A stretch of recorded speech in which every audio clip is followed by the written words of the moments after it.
This is the Mobile Home Park Lawyer Podcast with Ferd Neiman. If you're looking to generate wealth and passive income in the lucrative world of mobile home parks, you're in the right place. You'll discover solutions to the common legal and operational pitfalls and how to optimize parks to maximize income. Your host is in the trenches. He's a real estate attorney, financial analyst, and mobile home park investor and operator. Now, let's turn it over to Ferd Neiman. Welcome back, Mobile Home Park Nation. Ferd Neiman here again today with another episode of the Mobile Home Park Lawyer Podcast. Got another great guest for you today.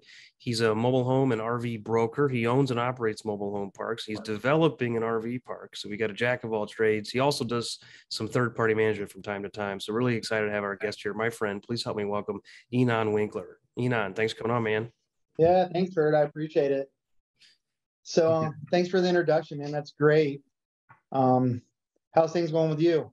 Hey, all is well. It snowed here in beautiful Kansas City. So for our listeners, it's November 15th as we record this. So we're going to talk, I know, later here about market conditions so they get a better feel for this time of our life. But all is well here. Tell us about yourself, man. I know you, but for our guests that may not, give us a little more of your background, how you got into space. Yeah, I appreciate it. So I started out on Wall Street, and that was great. It was the most amazing job out of college that anyone could ever have. But, quickly 3 to 4 years into it, I realized there wasn't a lot of growth. So I really struggled with that. The money was great. The atmosphere was kind of like a boiler room, but I really wanted to grow. That was important to me. So I started looking around into real estate and what I wanted to do. And I read a book called Rich Dad, Poor Dad. And that really kind of let me understand that each property out there is owned by someone. I never really thought of it like that. So once I realized that, and they produce cash flow and it's having your money work for your money, I just thought of the world differently. So I wanted to get into real estate, and I started researching, what do I get into? And ultimately I ended up choosing to go into multifamily, which was a great decision. I was a multifamily brokerage for a large brokerage firm out of Orlando, and I crushed it. So from 2004, when I started, to, I would say 2009-ish, before the world fell apart, I did probably right at $1 billion in apartment sales and was one of the top guys in Central Florida, and it was great. In 2009, I kind of retired, to be honest with you. I worked on a company that me and some of my buddies started called Red Carpet Monday. So I focused on growing that. That's an internet company that we call it Bizertainment. It's online and offline social media. And it was similar to MySpace at the time when it started, but we also incorporated events. So it's super cool. We had a great following. It's still a great event till this day. But when I left the brokerage world and was trying to figure out what to do next because there wasn't anything trading, I grew that from Orlando to Tampa, Atlanta, Dallas. We partnered with Mark Cuban in Dallas, which was pretty cool, and his people. And we actually had, through Red Carpet Monday, we had a Shark Tank viewing in Orlando downtown where Mark Cuban and Damon came. So it's super cool, super exciting business to be a part of. And then I started getting, antsy to get back in real estate. And in 2011, I was out there looking for something to buy because, most brokers at some point in their life want to buy and own properties. And so in 2011, I bought my first mobile home park in Kissimmee, Florida. It was a 93 space, 55 and older mobile home park, and I bought it and I ran it, and I had to go figure it out. So that's what started it all with the mobile home park space. It was really foreign to me though at that time. All I thought was apartments. And through that process, I ended up buying 4 more parks in Georgia through a 15 property portfolio in which different guys that I work with a lot, we all bought different tranches, and I took the Georgia stuff, and that was 485 lots, something like that. And out of the 485, I'll give an example.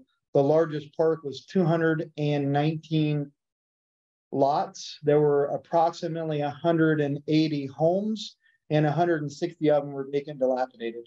Oh, wow. So you became a remodeler. That kind of went through the other parks. Well, we bought it at a price that we were pretty certain we weren't going to go wrong, but we had a lot of work to do. So, I would say from 2013 to 2015, I really got a first-class education on how to go in and, renovate a park. I mean, I renovated, I think, not personally, but I had crews renovate somewhere in the neighborhood through all the parks, about 140 homes over 2 years. Wow. So it was in Albany, Georgia. And at the time, everything was struggling, but that market was struggling. It was just a difficult market. But we exited, we made great money. And then from there, I started to get into mobile home park brokerage. I started thinking, wow, let me go build a team like I built in the past and focus on the brokerage space and, continuing to work to buy a deal or two a year. And that's what I did. I started a multifamily and mobile home park team, and we did extremely well. I bought another deal in, gosh, was it 2016 in the Villages, and that was 127 spaces. And then, and that was on the market for 2 years. I just saw the potential and bought it. And then bought another park in Ocala, bought another park in Bellevue. And then I ended up partnering on a park in Arcadia with some operators that were really struggling. They were struggling. They wanted to sell it. Performance was really bad. They had issues with the health department. They just had tons of issues. So the probability of it selling was super slim, and they knew that. And they just said, "Hey, would you consider partnering with us?" I'm like, "Yeah, I was waiting for you to ask." So we ended up partnering on that deal a year and a half ago, and we got an offer now, if it closes, that is right over double what we partnered at. So we turned that thing around. We went from about $33,000 in bad debt over 6 months to virtually zero. And So I'm curious on that. What did you do on that? Because that's pretty impressive, right? Yeah. So, and let me say, there's more to the story. So part of it is we just looked at who was late, why, and how that worked. And a lot of them were really getting dinged with high fees month after month. But the goal when we took over was, let's get this stabilized. Let's keep the people that can stay, the people that can stay, we'll get them out. And, ultimately we ended up settling on some of the debt. Some of the debt we got paid in full, but if someone had a $6,000 balance and that balance had been accumulating with late fees for a couple of years, we just went to them and said, "Hey, we have tax season coming up here. We'll settle that debt for $1,500. And, you're current, you've been current, stay current." And it worked out well. I mean, it just, literally we just, the residents, which are the most important piece of any park, they were very thankful. They were like, these guys came in, they partnered, they cleaned up the park, they put up new fencing, they're cleaning the homes, we redid the clubhouse. We negotiated with them, we worked with them, and ultimately, month after month, we probably had on average right at 100 spaces, 0 to maybe 2 that were even delinquent by the 15th. So it worked out well.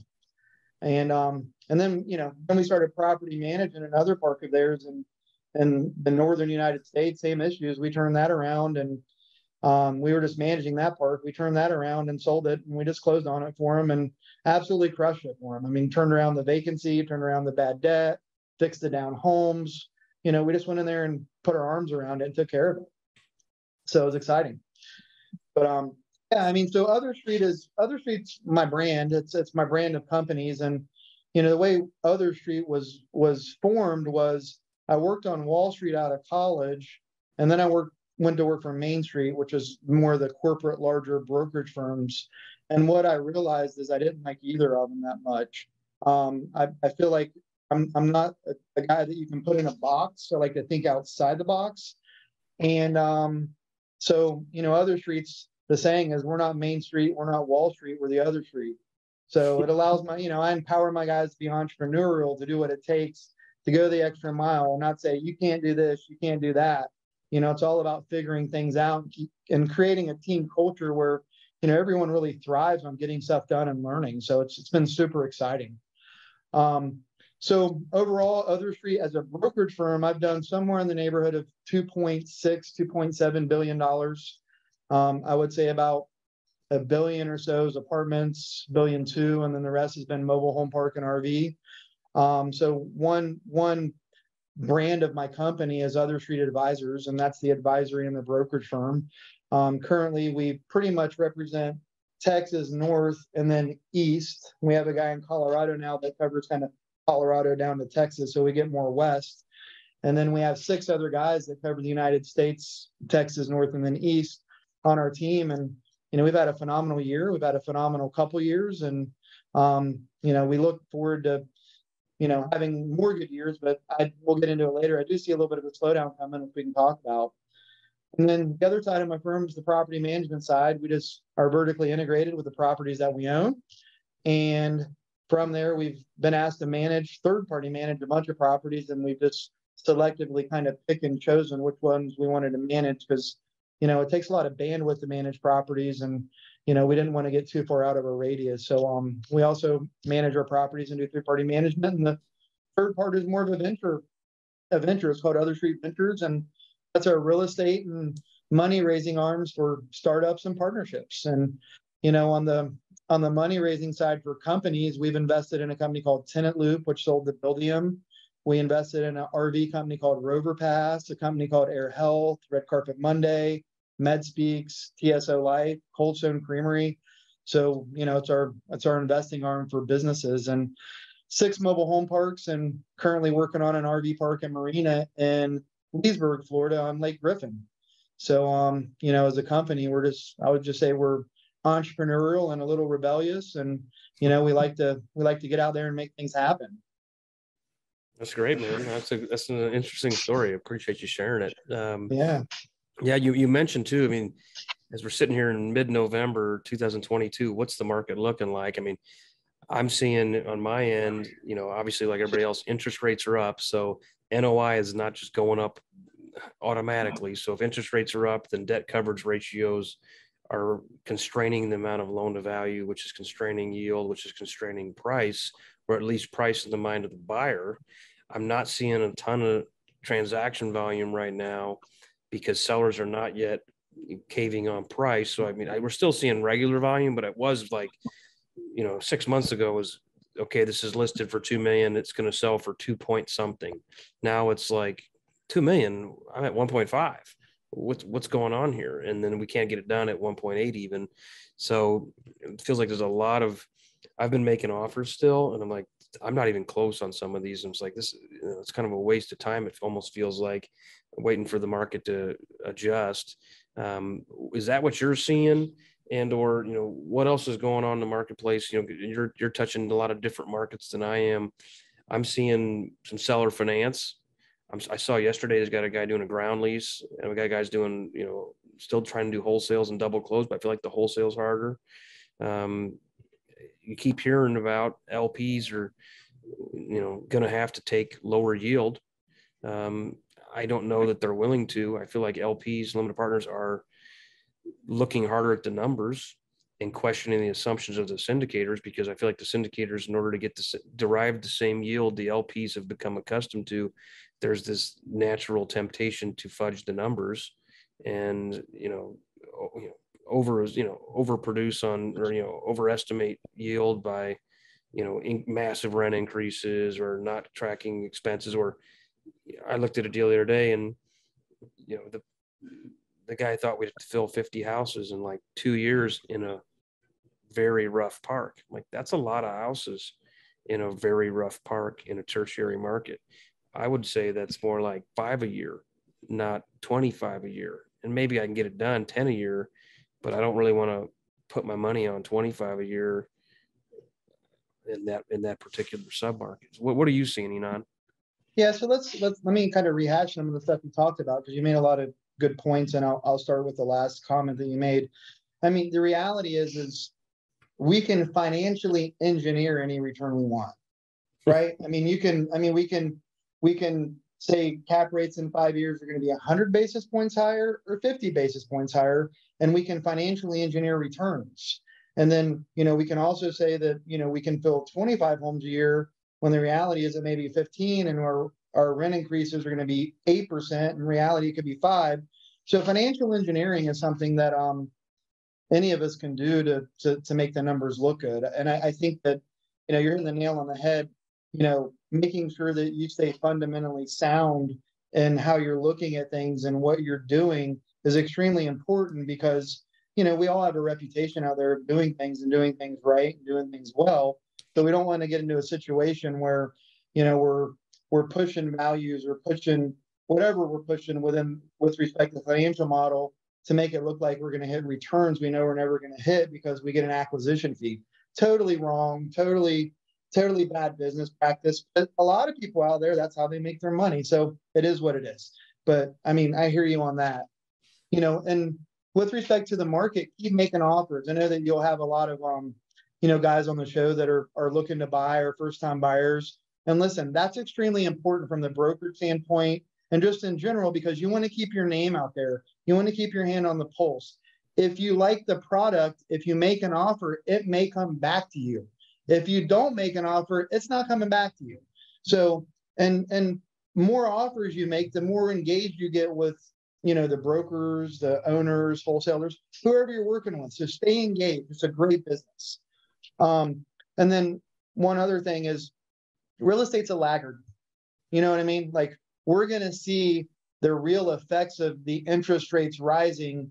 We're starting to see it now, but we're really going to start to see it, in my opinion, in March and April as the numbers start to come in, because it's a laggard. It takes time. It takes time for people to adjust. So because real estate's a laggard, we are seeing it a lot. I'm seeing it across the board. I'll give you an example. So out of every, we'll call it mid-size buyers, 1 to 7 properties they own, typically, and I'm making up numbers here, but they'll be close. We have 10 super strong buyers in any market. We know we can go to at any time. These are our 10 guys, and there's many more, but I'm just trying to make a point here. And out of the 10 that we knew would be aggressive, that knew they would buy it, the perfect bolt-on, whatever reason it is, out of the 10, I probably see 2 active today. So, I mean, there's been a huge slowdown in buying activity, and even people making offers, as you mentioned. I mean, you're still making them, keep making them. And let's take it one step further. On the larger, more institutional space, private equity space, I would say out of every 10 buyers, we see 4 still writing offers. But we're hearing a lot of people right now say, pencils down, pencils down. And it's because I just got back from a conference, which you were at, which was NCC. And the one thing I heard from a really good buyer is the problem is our offer today changes tomorrow, right? I mean, it just changes based upon what happens with the 10-year, what happens with debt, or however you want to look at it. So that's the issue is, a lot of these groups have very strong reputations for making an offer, sticking with the offer, not retrading. But the reality is a lot of this is out of their control. Right. So, it's tough out there.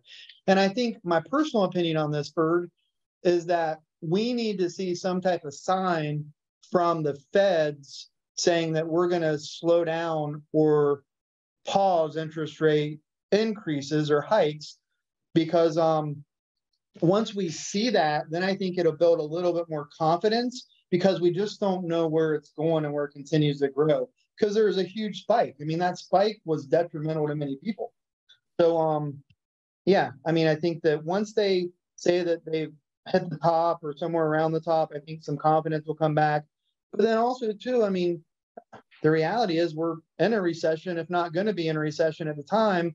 So we think, I'm hearing from other people, we think we're going to see interest rates stabilize, and then we're going to see a pullback. But, you never really know. But that's the sentiment I'm getting out there, is that we're going to head into a recession, and, we're going to see some pullback. And that, in my opinion, that doesn't mean back to 4%, but probably means we get to 7.5%. That may mean 6, 5.5, maybe that range. So we'll see. But we need the confidence back, and the Fed isn't going to continue to raise interest rates. What I like to do is I pulled this up here. I actually worked on this yesterday, Ferd, and it goes to your point. Can I share my screen here? Yeah, go ahead.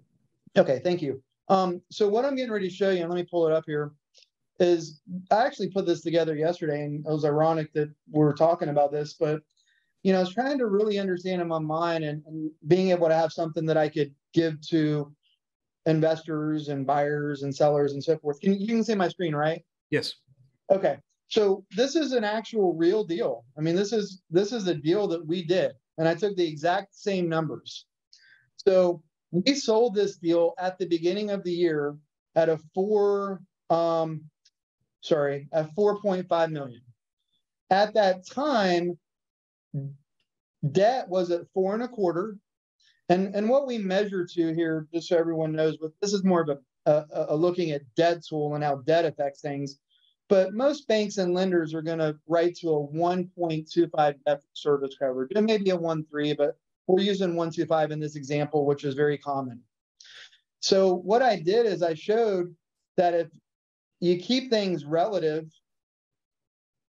income, expenses, NOI, and you adjust that interest rate to 6, but you keep the debt service coverage the same, there's a decrease of $9,000 per unit, and it goes from 4.5 to 3.7 million.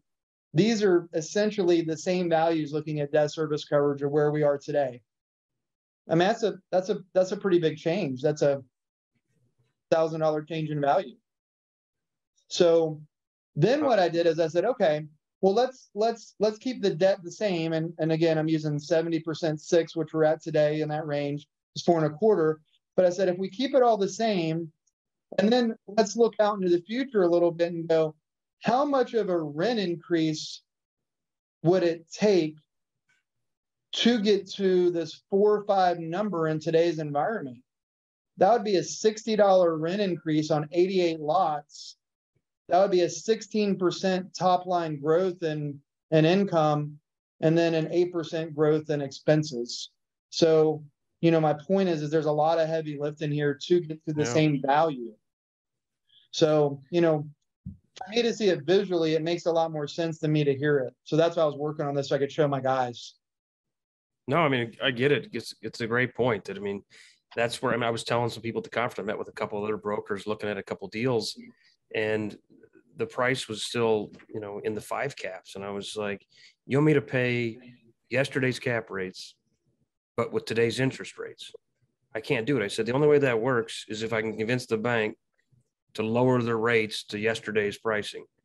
I'm not that smooth a talker. I'm not going to convince the bank of that. Or if you guys, as the seller, if you guys seller finance it at yesterday's rates, you want to give me a 4% interest rate at 80% LTV, I can pay the same cap rate I used to be able to pay, but I can't pay the same cap rate today, or it wouldn't be responsible, and I can't get the same leverage. So I mean, I'm looking with so of course they don't want to sell or finance. So when I take it to the bank, the real bank, they're like, well, based on the new interest rate, we're going to give you 60% LTV instead of 75 or 80. Well, if I've got 60% LTV, clearly that's going to require more equity.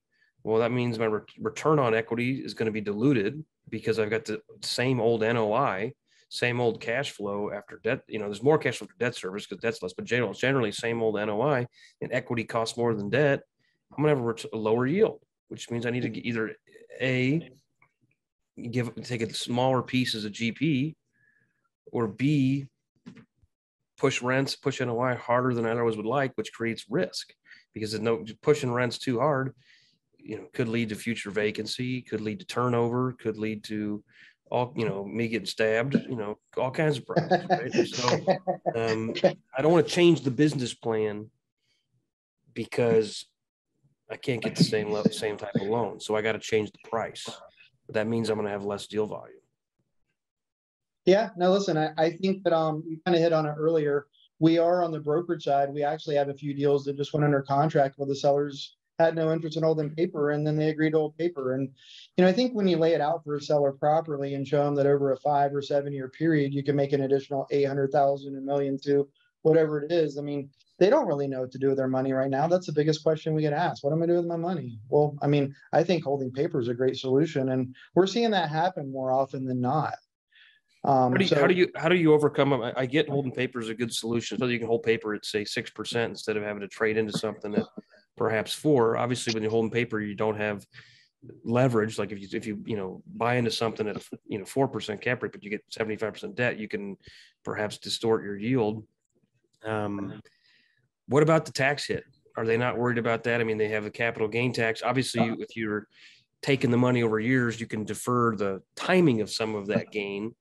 But is it neutering their ability to do a 1031, or are they still able to do it based on the amounts that are being hit? Yes, that's a good question. So I would say the majority of the time when I see people willing to hold paper, they're usually older. They don't want to 1030. They're not going to 1031 anyway, right? They just want to get it. And a lot of them don't want to pay their taxes. I get it. But if they are going to do something and they are going to pay taxes and they are going to get yesterday's number or close to yesterday's number at an interest rate that was yesterday. I mean, the deals I see happening right now, there's one deal, the seller's holding paper at a 4.5% interest rate, interest only for 5 years. Wow. On another deal, it's 5% interest only for 7 years.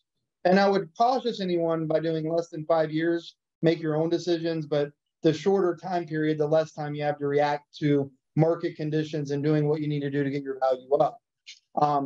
But it's definitely better than the bank. On one deal that would take bridge debt, we got quoted 9% on that deal, where the owner is going to hold paper at 4.5. I mean, it's a no-brainer. I mean, because there's the meat on the bones there.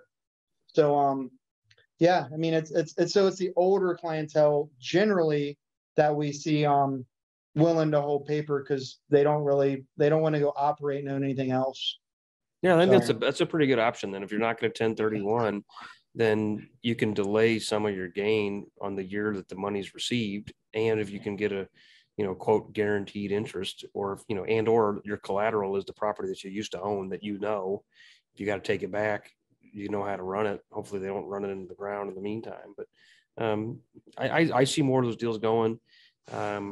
I'm even seeing them on wholesale deals, which is kind of crazy because they don't even, you're seller financing a guy you haven't met yet. Yeah. But yeah, I was at dinner at the conference with a group of big operator, and they said they had 4 deals go out that week, 4 offers go out, and all 4 were seller carry. And they said, we're not sure we're gonna get them all accepted, maybe none of them, but that's how they're all going out. I was really surprised to hear that. Yeah, shots on goal, because the reality is if you're a seller, and again, you're getting offers, let's just make up a number at 3 in today's environment with lending, but then you can get 3.6 because they're going to hold paper. I mean, the 3.6 is a lot more attractive, and they get the bump at the end along with the cash flow. So, it doesn't hurt to ask, especially in today's environment, because though some of them really don't understand the dynamics of debt service coverage and how it affects things, they all understand that money is more expensive and it costs more money today to buy a deal. So therefore you got to pay less. So they can fundamentally wrap their head around that. Yeah. So let me show you something else here. I'm gonna share my screen one more time. So this is kind of cool. I'm a data junkie. So, so we track, this is through, just so you know, the beginning of October. I have this updated on the 20th of every month. Typically, so I have this through last month, but here you can see we track we took like the number of properties sold by state and the volume. We track volume by buyer, and I hit these because I hit them on purpose, but we track who's buying. So if I take one of these to show you guys, I mean, this group here, Bovita Group, just for example purposes, I hit it. We're tracking them on 8 deals. And then we follow the brokerage community and how much they sold. And then we also track it by month. So you can see here 61, 34, 50, 62, 62, 62, 39 a drop. That's when things started to get a little wobbly. 43, 29. Now in October, I did look before the call. There were 45 transactions that we tracked in October. The 15 was bought by one group and 4 by another group. So that was 20 by 2 groups, which may be in the other as well. But, you can see that, it is a little bit of a laggard. We do see some pullback from the 60s and 50s. We haven't hit that since July. Interesting. Yeah. So this is not just your brokerage. This is all brokerage, or all deals that you're available to. This public information, basically. It's not public information. It's what we subscribe to, where we actually are able to pull data from. We have 3 different sources that we use, and on top of our knowledge and what we pull, I mean, we track it as well. Some of them don't track what we track, but this is a mix of 2 of them, and then we put in our database at the end of the year for the final. But we really track this. I mean, this really helps us understand what's going on in the market. But it is a laggard. I mean, I wouldn't be surprised if November is 30 and December's 15. You know what I mean? Like, I think that's the trend we're going to see. Now, next year when people have new powder and a new plan and they're hungry and, we may see it pick back up. But I think all of us are looking for some sort of assurance from the Fed that interest rates aren't going to continue to go through the roof or be hiked. So, yeah, interesting stuff. Let's talk about one more thing that I think is important. Because I know that you have a lot of guys on here that buy parks and own parks and so forth. And we're in the industry, we're getting a lot of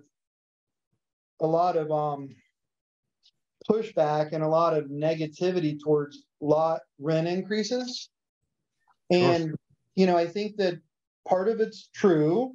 Part of it I think is I don't know what the word is too much. And then there are times where too much really isn't too much. So, I'm gonna give you an example. There's a group out there that just gets torn apart at times for their rent increases.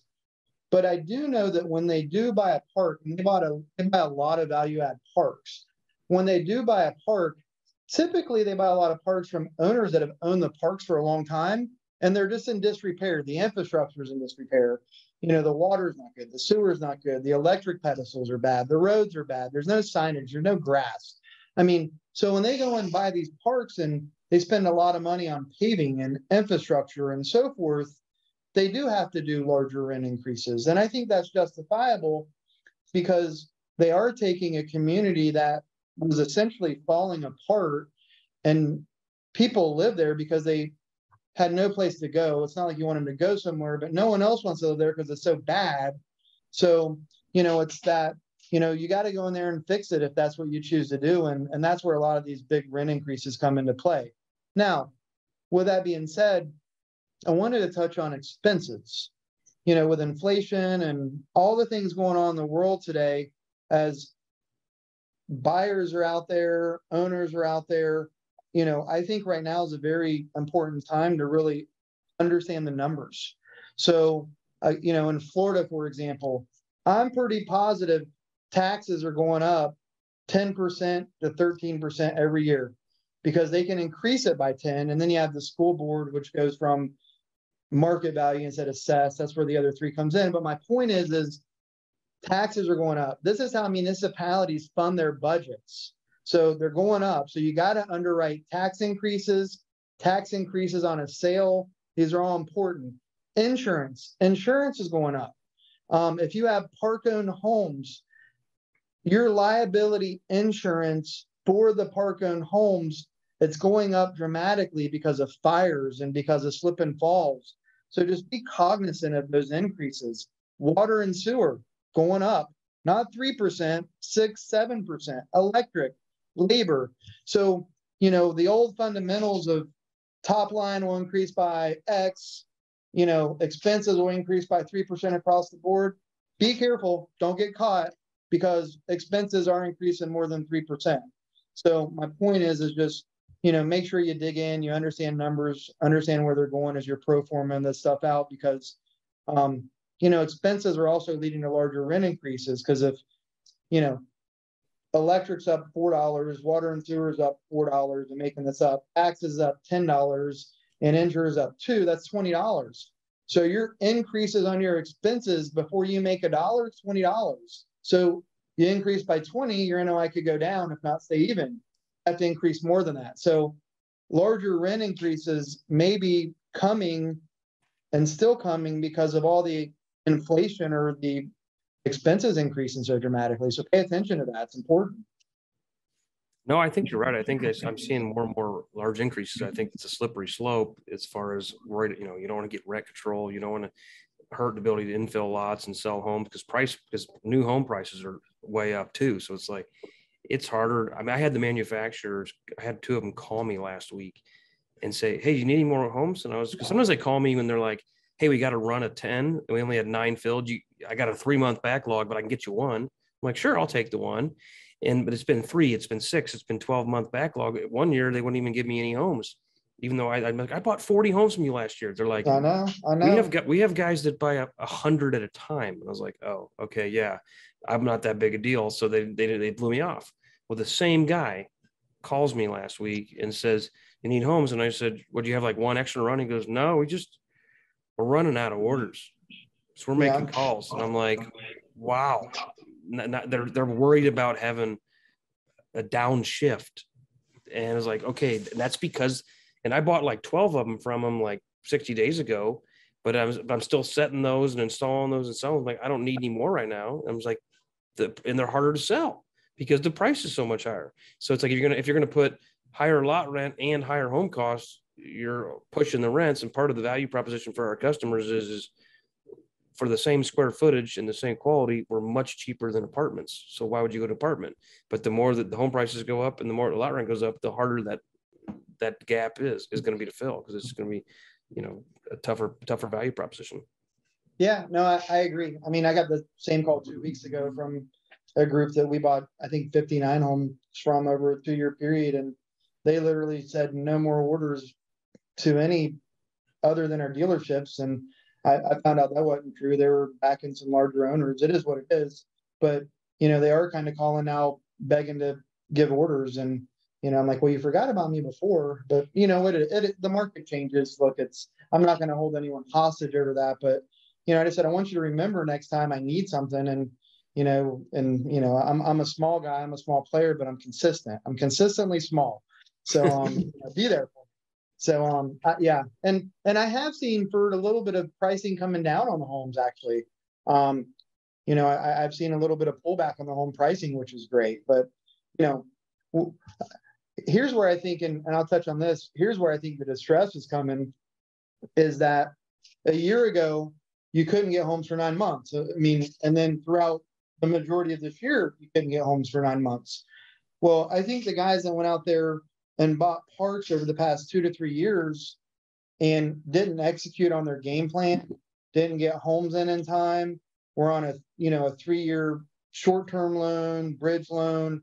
I think those are the guys that we're going to see that ultimately are going to be in the hurt bag, or they got to sell, because they're not going to be able to refi where they thought they were going to refi because they didn't meet their hurdles on getting homes in. They didn't meet their CapEx improvements. And banks now are being much more critical, and money's much more expensive. So, we're going to see a lot of those groups that didn't execute. I think that's where we see the distress coming from. I don't know if it's necessarily distress or they just aren't going to make a lot of money, but it could be either one. No, I agree. I mean, I've seen it happen where, the business plan required, I'm going to fill 25 homes a year for 3 years. And then the first year they got zero. Wasn't their fault even, but they got zero. Like, you can't make that up very easily. And then you've got to make it up, and then you got to pay 20% more. Yeah. It's going to be hard to make that up the next year. So, I mean, I've seen some, a lot of times with my clients, they say, just do the paperwork. Sometimes they just do the syndication. Sometimes they say, just do the zoning. Sometimes they say, look at our business plan and give me your opinion. So then I will. But sometimes I'll look at the business plan, and I remember one time I did give them my opinion. They didn't want it. I said, I'm 15 years older than you. I got more experience than you. I got more money than you. I'm smarter than you, and I can't get that loan. So how are you going to get that 80% cash out refi 120 days in based on your immediate sub-meter and your $50 increase? And you're going to take all the cash out, pay your investors off. And they was just like, look, guys, I'm just trying to be honest that this is a failing business plan, and you can't, which bank? If you find them, let me know, because I'm switching all my business to this bank they go out of, at least until they go out of business, making loans like this, right? So anyway, I see those pro formas all the time. And, we joking around here all the time. That I was telling my analyst the other day, I said, in the history of Microsoft Excel, no business plan ended in bankruptcy, but in real life, businesses end in bankruptcy on a regular basis. I said, think about the restaurant business. I said, how many restaurants fail in the first year? Like 50%. And how many fail in the first 3 years? Like 80%. And I think those 80% are the guys that had the courage, the idea, took a shot, put their blood, sweat, and tears in it, and also convinced investors to trust them, convinced the landlord to take a risk on them. Maybe some of those landlords put in tenant improvements, convinced the bank to make them a loan. And most of them were still wrong and in bankruptcy. But I can assure you, their pro forma model shows them making so much money. It was the best decision of their Sure. life. And then Sure. I'm not trying to be rude to those guys, but the reality is rosy assumptions are not your friend. Yeah. Questioning assumptions, questioning numbers. That's what I was telling analysts. I said, as an analyst, I used to be a financial analyst. Your job is to question numbers and not to be nice to people and not to make new friends, but to question numbers and be critical and be analytical. And I feel like that hasn't happened in a lot of respects. And then in COVID was and to some degree still is a wild card that nobody was ready for. Overall, our industry fared better than most. I'm glad I was in this business, not the restaurant business, because there are good restaurateurs that got hit in the shorts, even though they didn't do anything wrong. But yeah, I think that's where you're right. That the stress is coming when perfect storm of aggressive underwriting, inexperience, crazy macroeconomic factors from a supply chain, crazy macroeconomic factors from an interest rate and cap rate standpoint, with a short-term loan with an aggressive fee structure of a syndicator. And it's all the timing may not be long enough to get them out of hock. Yeah, I totally agree. And it's, when it's, I've met with a lot of them over the past, a bunch of owners over the past month and a half. And, it's, I can feel some of them worried. But, look, I want the best for them. I want them to prosper and do well. And I want that for everyone. But, some of this stuff you couldn't even predict. I mean, who would have predicted? It's Right. I mean, literally, when they turned off that valve saying 9 months to get a mobile home, I mean, that valve turned off in like a month and a half with all of them. I mean, it wasn't like any of us saw it coming because I was still placing orders. I needed 18 more homes. I remember at the time, and I had my COO call and say, let's order 10 more homes. And she goes, they're not taking any more orders. I'm like, what? Like, what do you mean? So I'm like, well, call the other company. She's like, they're 9 months out. I'm like, no, call the other company. So Right. I'm like, what? Call the other company. And then I'm like, oh my God. So then I start asking and everyone's like, yeah, this is coming at us. And I'm like, oh my gosh. So they didn't expect that, you know what I mean? And now interest rates, I mean, I don't think any of us would have thought I mean, look, I think we all knew interest rates were going to increase, but I think, and I won't get into my thoughts on that, but I think for several reasons, interest rates increased as fast as they did just because they meant to do it before and they just didn't do it. So, and then when they all got back into session, we all got the brunt of it very fast. So, yeah. It's been a wild times. couple of years, right? Couple of years. Yeah. All right, man. Well, this is good stuff. Any other tips or tricks or ideas you want to share before we jump? No, man, I would just say, look, it's a great business. It's always going to be a great business. Take care of your people, run your properties the best that you can. If you're thinking about selling anytime soon, get prepared with your books. I mean, there's certain things you need to be doing with your records and your books. I can't tell you how many times we get on the broker side, we get bad data or, they're renting, they have a park owned home and their lot rent and their park owned home rents combined. And, you really want to there's certain things you want to separate it. There's certain things that you want to do in order to get prepared to sell or even to run it. I mean, listen, I'm of the opinion if you have park owned home, you need another entity. Get them out of your main entity. You don't want the liability. So there's certain things out there that you need to do and need to be aware of. And listen, I'm here as a resource and my team's here as a resource. And anyone can contact me anytime and I'll do my best I can to help you. That makes me happy. So. Yeah. Great stuff, man. Appreciate it, Enon. Yeah. Thank you. Thank you for having me on, and everyone have a great year and good luck. And Ferd, I'll see you soon. All right. Sounds good. All right, man. Have a good day. Too. You've been listening to the Mobile Home Park Lawyer Podcast with Ferd Neiman. Ready to learn more? Go to www.themobilehomelawyer.com for free resources and materials to help you succeed. If you love the podcast, go to Apple Podcasts, give us your review, and subscribe today. Thank you for listening. Neither the Supreme Court of Missouri nor the Missouri Bar reviews nor approves certifying organizations or specialist designations. The choice of a lawyer is an important decision and should not be based solely upon advertisements.